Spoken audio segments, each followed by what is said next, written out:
મને એમ થતું કે હું આટલું બધું ભણેલો છું, આટલી બધી મારું આઈક્યુ લેવલ છે, અને જે મારા સવાલોથી મૂંઝાઈ જાય છે એ કલાકારો મારી સામે બેસીને લાખો રૂપિયા કમાય છે. તો મેં નક્કી કર્યું કે કંઈક કરવું પડશે. તો મને તો ફાધર વોલેસે લખવાનું શીખવાડ્યું હતું, તો હું તો મારી વાર્તાઓ લખતો રહેતો હતો. તો મેં એક વાર્તા લખી હતી, તો મને લાગ્યું કે આ વાર્તા પરથી ગુજરાતી ફિલ્મ બની શકે. તો મેં પ્રસન્નકુમાર પાટડિયાને એ મારી જે લખેલી વાર્તા છે એ કથા સંભળાવી. તો એમને કીધું આ સરસ છે, અમને માટે ડાયરેક્ટર જોઈએ. તો મેં મુંબઈ આવીને ડાયરેક્ટર અરુણ ભટ્ટ સાથે વાત કરી. અરુણ ભટ્ટ એ વિજય ભટ્ટ જે આપણા હિન્દીના બહુ મોટા પ્રોડ્યુસર ડાયરેક્ટર હતા, એના દીકરા.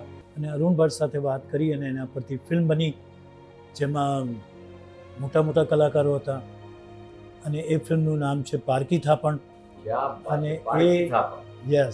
અને પારકી થાપણ છે એણે ગુજરાતમાં 3 જગ્યાએ ગોલ્ડન જ્યુબિલી કરી, જેમાં મને બેસ્ટ રાઇટરનો પણ એવોર્ડ મળ્યો.